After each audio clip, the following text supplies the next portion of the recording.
Welcome. In this video we'll see an example of how to do the centroid calculations for an irregular shape.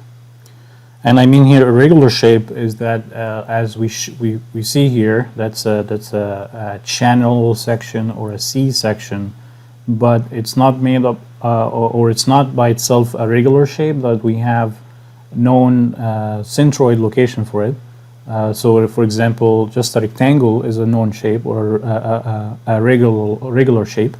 Triangle is a regular shape. A circle is the same, but here it's not one of these regular shapes that I have in textbooks, and I can get the geometric or the area information for each. So for this shape here, I need to find the centroid. And this shape, like I said, it's a channel section, but the top part of it is called the flange, the lower part of it is called the lower flange, and then the vertical part of it, this is called web. So the web is to the left, and then the top flange is smaller than the lower flange. So this is examining the section. From practice, they call it C section or channel section, and it's not symmetrical. So the way to deal with irregular shapes is to break it down into regular shapes that you see building up that irregular shape. So I see here 3 rectangles. You can see it in a different way, but the important thing is when you break up, it adds up to the original irregular shape. So I have here 3 rectangles, 1, 2, 3, and the biggest one is rectangle 3. And the problem asks for finding the centroid location. So location means coordinates. So I need the x and y coordinates of the centroid. So it's the 2 problems in one. But always try to look at the section and this area and try to see if it's symmetrical or not, because symmetry will help you a lot, because symmetry, you just know that the centroid is on the symmetry line, right? So if I try to, if this is a symmetrical pen, I will put my finger in the middle, and it will be like the center of mass in this case is assumed to be the centroid or center of gravity.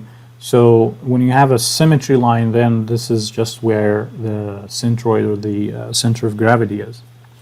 But in our case here, this is not a symmetrical section, either around the x direction or the y direction. So I need to still to do the full package of the centroid problems, which is finding the x bar and the y bar. And I guess or estimate the location of the centroid by looking where would it be. Of course, it will not be in the mid height or the mid width. So for example here, if I look, the lower flange is bigger than the upper flange, so it will pull downward the centroid. So I know, or I expect, that my centroid will be down or below the mid height of the section. So of course, when you start the centroid problem, you have to select at the origin of an arbitrary x-y coordinates. Typically, it's done at the lower bottom, the lower left corner of the area. So I expect the y bar to be ranging from 0, but no more than 2 inch, because the mid height here is 2 inch. So you can also use a similar logic to expect where would be x bar. So now I will need to do with 2 separate problems, but they are of course related because it's the same shape here.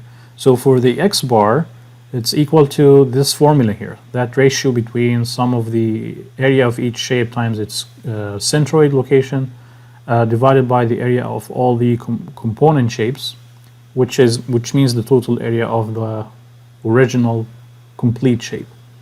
So I'm showing here the x, y, 1, 2, and 3, the x coordinates of the centroids of every one of the 3 shapes. And the idea now is to do this formula, to do the math here. But I recommend to organize the solution in this table format. So put the shapes as the rows in this table, and then put the values that you need to calculate. The area A, the x coordinate for each centroid, and then multiply each of these two values together.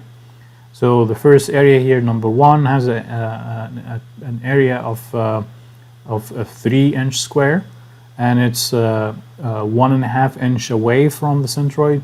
So you multiply, you end up with 4.5. So you do the same for other areas or other shapes or other components. So I ended up with these values here. Now, if I look at the formula, I need to sum up or add up all the area values. So sum of the area will be 10, and also add up all the multiplications I'm doing here, AI xi, and that will give me 18-inch to the power 3. Pay attention to the units here, because that will make sure that you understand that you, at the end, when you divide these two values, you end up with a value in inches. And in my case here, x bar will be 1.8 inches. So that's the centroid location coordinate, the x coordinate for it. Now, to find the y coordinate, I will follow exactly a similar process, but in the other dimension. Instead of the x dimension, I'm dealing with the y dimension. And it's the summation of area AI yi divided by the summation of AI. Again, you can guess, it's kind of almost the same table. It's very systematic process here. So even the same areas, I can recycle these values, but now instead of dealing with xi, I'm dealing with yi. And I'm looking at the figure here, I can see y1 will be half of the flange thickness, which is 0.5. And then you can see the other locations here. The web rectangle here is at 2-inch, exactly mid height of the section. And then the top flange is at 3.5, which is measured from the bottom. So you go for a flange thickness of 1 inch, you go to for the web height of 2 inch, so now total 3 inch, and then go for the half of the thickness of the web, now it's 3.5. Multiply a and y values and then add them up, you end up with 23 inch to the power 3, and then divide 23 over 10, that will give you 2.3 inches. And that's it. We're done with the problem. We are asked to find the centroid. This means the location, coordinates, x bar, y bar. Before I leave you, I want to tell you that there are actually many ways of solving this. I encourage you to try to solve it in a different way.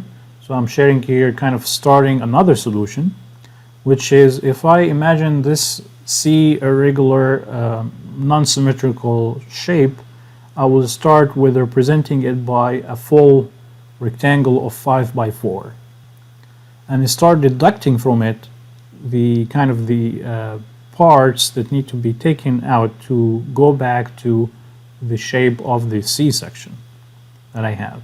So, but when I add up, so the sum of the areas that I have and the sum of the area times their centroid locations, when I plug in the area values for A2 and A3 like I'm showing here, I'm plugging it as negative values because there are like kind of holes.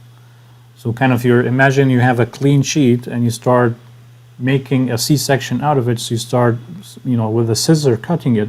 So it's exactly like that, you're deducting the area and also deducting their first moment of area, the A times the distance that I have either in the X or Y. So at the end, when you do now this sum with the positive and negative values here of the different components and the areas, you will end up with the original area that you have. So I highly encourage you have now the final answers, try this different solution approach, and hopefully you get the same answer. If not, try again in a different way.